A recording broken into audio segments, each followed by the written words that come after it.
Hello, my name is Johnny Abril, and this is Water Resources in GLG 110 by Professor Michelle.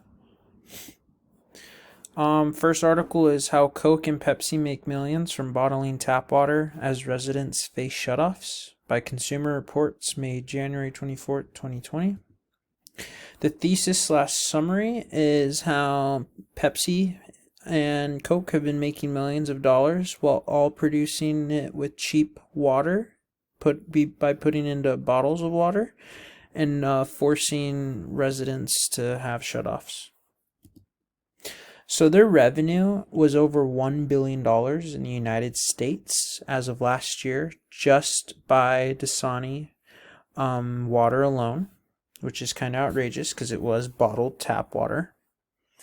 The process from tap to a bottle is way cheaper, and you are able to sell it by a considerable amount, $1.33 per gallon, which is absolutely insane. The risks were also outrageous, considering that these very popular and high demand companies were making millions of dollars, basically forcing families and human beings to go without water and possibly dying without it, all because they were just trying to make money and make a buck, in a sense. My thoughts and concerns, I think it's absolutely disgusting that companies can just get away with practically murder at this point, all because they're just trying to make money, and they're doing so in a very wrongful way by using tap water and putting it into a bottle water and basically faking out a customer and making them use money while also taking away people's rights to live by taking away their water. Also, that's another thing, everything is connected together. That's one of the ecology's principles, because water is connected to almost anything once you think about it, and we need water to survive. My second source was bottled water made by Whole Foods and sold on Amazon contains high levels of arsenic.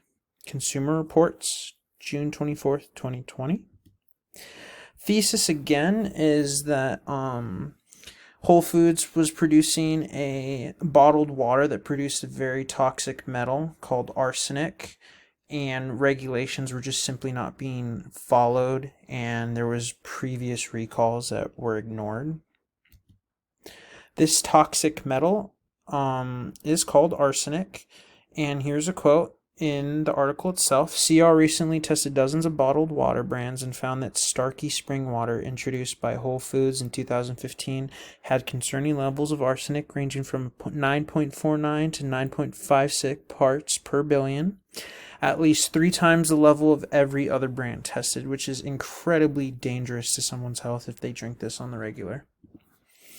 The regulations and rules were simply just not being followed, and here is the equation that is used to calculate arsenic and everything, and then all the other solutes that are used to make water.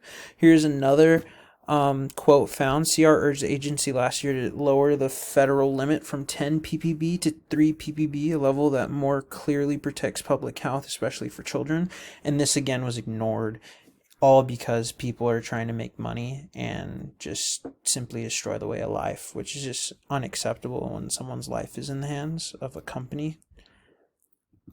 The recalls. So before their major recall, there was previous recalls in the past, and again, it was with arsenic being used as one of them. Again, in the past, how they were trying to lower it from 10 to 3, and Starkey, the water that was made by Whole Foods, was at 11.7 pp, which is insane again. Questions and concerns. Same thing as Coke and Pepsi was going on. How is this possible, and why is this being allowed, that these big major companies are basically toying with the lives of Americans and risking everyone's lives? This shouldn't be allowed, and this needs to be stopped. But again, everyone has a price, so no matter what you do, there's always going to be loopholes where people can get away and be free.